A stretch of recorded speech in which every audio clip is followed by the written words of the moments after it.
Welcome to lucky kitchen. இன்னைக்கு நாம கேழ்வரகு முருங்கைக்கீரை அடை எப்படி பண்றதுன்னு பார்க்கலாம். கேழ்வரகு அடை செய்ய தேவையான மாவு ப்ரிப்பேர் பண்ணிக்கலாம். கேழ்வரகு மாவு 100 கிராம் எடுத்திருக்கேன். கேழ்வரகு கம்பு ரெண்டுமே இந்த மாவுல மிக்ஸ்டா இருக்கு. கேழ்வரகு கம்பு ஹெல்த்துக்கு ரொம்ப நல்லது, அதனால நான் எடுத்திருக்கேன். இது கூட ஒரு பெரிய வெங்காயம் பொடியா நறுக்குனது, 2 பச்சை மிளகாய் பொடியா நறுக்குனது, கொஞ்சம் போல கொத்தமல்லி கருவேப்பிலை ஆட் பண்ணிக்கோங்க. அது கூட ஃப்ரெஷ்ஷான முருங்கைக்கீரை ஒரு கைப்பிடி அளவு நான் ஆட் பண்ணிக்கிறேன்.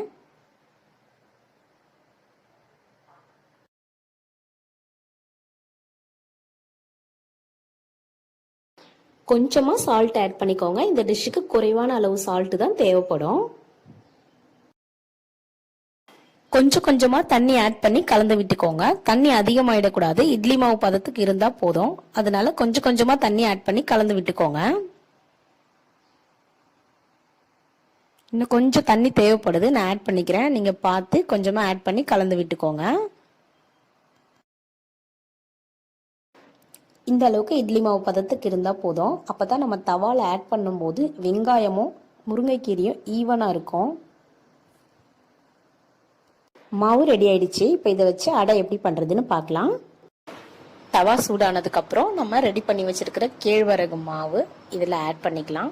2 கரண்டி ஆட் பண்ணிக்கோங்க. பொறுமையாக இந்த மாதிரி தட்டி விட்டுக்கோங்க. எல்லா சைடும் ஈவனாக இருக்கணும், அவ்வளோதான்.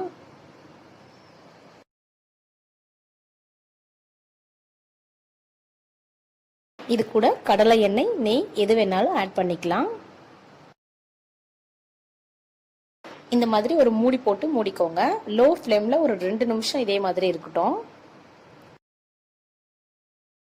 2 நிமிஷம் ஆயிடுச்சு. இதை ஓப்பன் பண்ணி பார்க்கலாம்.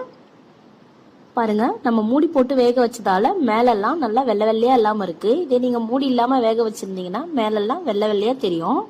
ரெடி ஆயிடுச்சு. இதை நம்ம திருப்பி போட்டுக்கலாம். பாருங்க, ப்ரௌன் கலர்ல கிறிஸ்பியா இருக்கு. அதே மாதிரி மூடி போட்டு 2 நிமிஷம் லோ ஃப்ளேம்ல வேக வைக்கலாம். அப்பதான் 2 பக்கமும் ஈவனா வேகும். இப்போ 2 நிமிஷம் ஆயிடுச்சு. 2 பக்கமும் ஈவனா வெந்திருக்கும். இதை நம்ம இன்னொரு பிளேட்டுக்கு மாற்றி வச்சுக்கலாம்.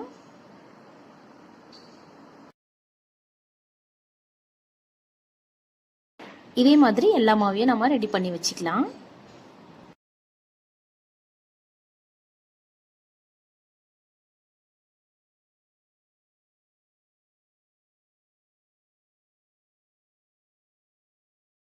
சிம்பிள் இன்கிரீடியன்ஸ் தான், 10 மினிட்ஸில் ரெடி பண்ணிடலாம். ரொம்ப ஹெல்த்தியான ஈவினிங் ஸ்நாக்ஸாக இருக்கும். குழந்தைங்களுக்கு நீங்கள் செஞ்சு கொடுத்தீங்கன்னா ரொம்ப விரும்பி சாப்பிடுவாங்க. 3லிருந்து 4 அடைக்கு தேவையான அளவுகள் நான் சொல்லியிருக்கேன். அளவுகள் நான் டிஸ்கிரிப்ஷன் பாக்ஸில் கொடுத்துருக்கேன், செக் பண்ணி பார்த்துக்கோங்க. இதே அளவுகளோட கண்டிப்பாக நீங்களும் ட்ரை பண்ணி பாருங்க. இந்த டிஷ் எப்படி இருந்ததுன்னு எனக்கு கமெண்ட் பண்ணுங்க.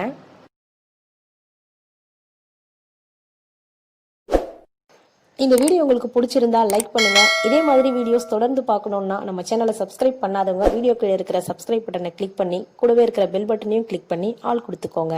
Thank you friends.